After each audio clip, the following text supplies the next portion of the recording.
তো আজকের এই ভিডিওতে আমরা ডিসকাস করবো যে কীভাবে তোমরা লাস্ট 30 ডেজে পড়েও 90% মার্কস স্কোর করতে পারবে ইন ইউর এক্সামস, এবং চাইলে তোমরা তার থেকেও বেশি মার্কস স্কোর করতে পারো যদি তোমরা এটাকে অনেক ভালো করে ফলো করো দেন।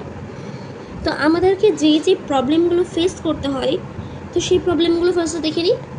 ফার্স্ট হচ্ছে ল্যাক অফ কনফিডেন্স, দেন আমরা হচ্ছে সিলেবাস অনেক বেশি কমপ্লিট হয় না, টাইম ম্যানেজমেন্ট তো আছেই। এবার এগুলির সলিউশন জানবো।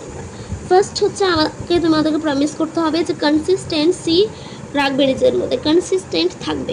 কনসিস্টেন্সি কি দেখো, ডেলি হচ্ছে ধরো তোমরা 2 থেকে 3 ঘন্টা পড়লে, এবার ডেলি কিন্তু এই সময়টাই পড়বে, এর থেকে কম পড়বে না। বা এমন কোনো দিন করো না যে কোনো দিন ধরো পড়লেই না, এরকম করো না।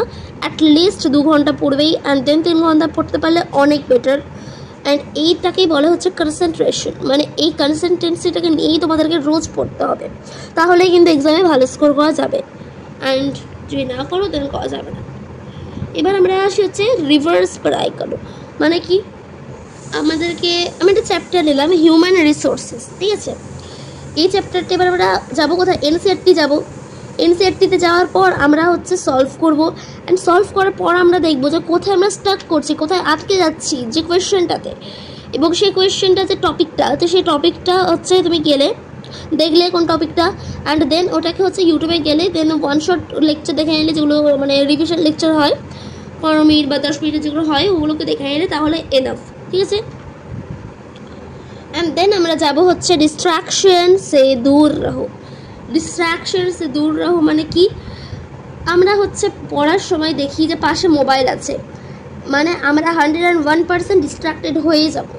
কিন্তু এই ডিস্ট্রাকশনটাকে সরিয়ে দাও, বিকজ যদি তোমাদের গোল হয় যে 95% আনবে তোমার এক্সামে, দেন তোমাদেরকে ডিস্ট্রাকশনটাকে থ্রো করতে হবে, না হয় পারবে না। কারণ ডিস্ট্রাকশনটা তোমাকে যেই বলুক না, আমি বলি না অন্য কোনো ইউটিউবার বলুক, কখনোই তোমার ডিস্ট্রাকশনটা কিন্তু যাবে না কারোর বলার থেকে, তোমাকে নিজে থেকে করতে হবে, দেনই কিন্তু তুমি ডিস্ট্রাকশনটা থেকে যেতে পারবে। অ্যান্ড মোবাইল পাশে রাখবে না পড়ার সময়। যদি তোমাদের মনে হয় যে হ্যাঁ আমরা মোবাইল পাশে রেখে কনসিস্টেন্সি রেখে পড়তে পারবো, ডিস্ট্রাক্টেড হবো না, দেন ওয়েল অ্যান্ড গুড, তাই রাখতে পারো তোমরা। অ্যান্ড যদি মনে হয় যে না আমরা ডিস্ট্রাক্টেড হয়ে যাবো, দেন অবশ্যই মোবাইলটাকে সুইচ অফ করবে বা প্যারেন্টসের কাছে দিয়ে আসবে। This is the best technique, and এটা আমার সাথেও হয় বলতে গেলে। ডিস্ট্রাকশন তো সবারই আছে, এই জন্য বলছি যে পড়ার সময় তো লাস্ট 30 ডেজের সময় ডিস্ট্রাকশন থেকে দূর থাকো।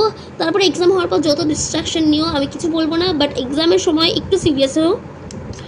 তো আজকের ভিডিওটা এতটাই ছিল। আজকের ভিডিওটা তুলনামূলক একটু ছোটো হয়ে গেছে, আর একটু ছোটোর মধ্যে রাখার চেষ্টা করেছি যে তোমাদের এক্সট্রা টাইমটা না নষ্ট হয়। সো আজকের ভিডিওটা কেমন লাগলো কমেন্টে জানিয়ে দেবে। এরকম আর স্ট্র্যাটেজি বা টিপসের ভিডিওগুলো যদি ভালো লাগে দেন কমেন্টে জানিয়ে দেবে। So by.